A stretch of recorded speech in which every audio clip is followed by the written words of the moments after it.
Hello, everyone. I'm just going to give a quick background on Manifest Destiny.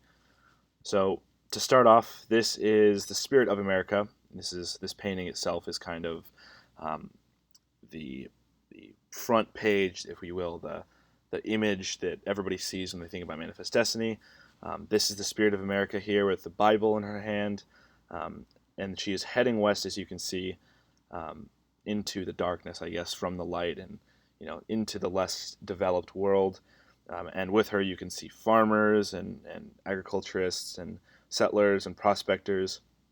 While we can see over here the native North Americans and other creatures over here of the land moving away um, from the spirit of America in fear of this new technology and all this advancement and their forcefulness to kind of their um, shove their ideas down their throats, I guess. So again, this was made by John Gast in the mid 19th century, and it's called American Progress, as we see right here. So moving on to the term itself, Manifest Destiny. John L. O'Sullivan sounds like a good guy. Um, he originally coined the term Manifest Destiny, which was interesting to me because he never actually used Manifest Destiny in his work.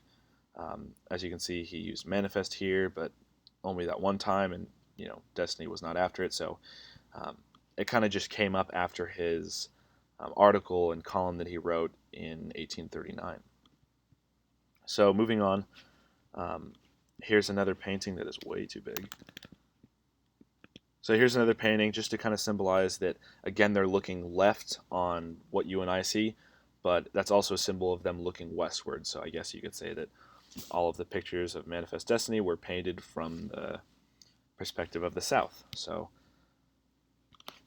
as we can see here, she's looking left, moving left, right here, pointing left, looking left, and this land represents great opportunity and chance for people to move and expand westward. Again, here's another example. They're looking into probably a beautiful onlook. It looks like they're on the side of a mountain or something. This is a little bit more symbolic, of course. You can see Cherokee Nation written on the side of this, on an extraordinarily large man. And they're cutting off his hair, destroying the roots of what makes him Cherokee, um, what makes them Indians and what makes them feel at home. They're kind of trying to shove their ideals down their throat and invading, I guess, their lands and just thinking that that's all okay. So moving on to the literature aspect of this and kind of transitioning, this is Paulding, also great guy, sounds like. He wrote Westward Ho, and somebody will get into that later, but he was a member of the Navy, and he really supported John L. O'Sullivan's idea on Manifest Destiny and about what it meant, and he thought that it was right, and Westward Ho will get into that a little bit later. So that's Paulding. Um, Professor White thought it'd be good for me to share some of these maps, which I don't disagree. They're awesome. I like maps. So uh, um, here is after the Treaty of Paris in 1763.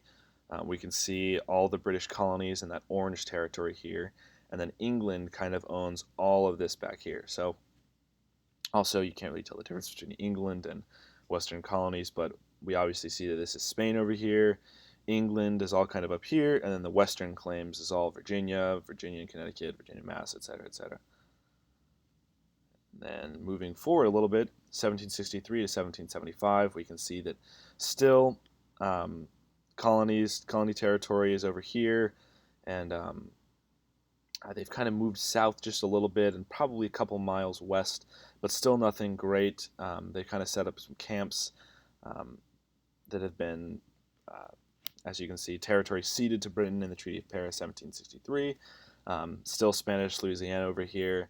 And then the next one we have is very drastic. It just moves all the way west. And, this isn't without saying that it didn't happen all at once, but to kind of zoom in here on Texas, they were annexed in 1845, for example, and then 3 years later, this whole territory was ceded by Mexico. Um, And up here we have Oregon Territory that was kind of cut down into its own little part, and then eventually Washington's formed, and Oregon's formed, and Idaho, et cetera, et cetera. Um, and this is the original area of the United States, and of course, you guys all know the Louisiana Purchase, excuse me. So that's just a little bit about Manifest Destiny. Hope you guys have a good class period, and have a good break. Happy Thanksgiving.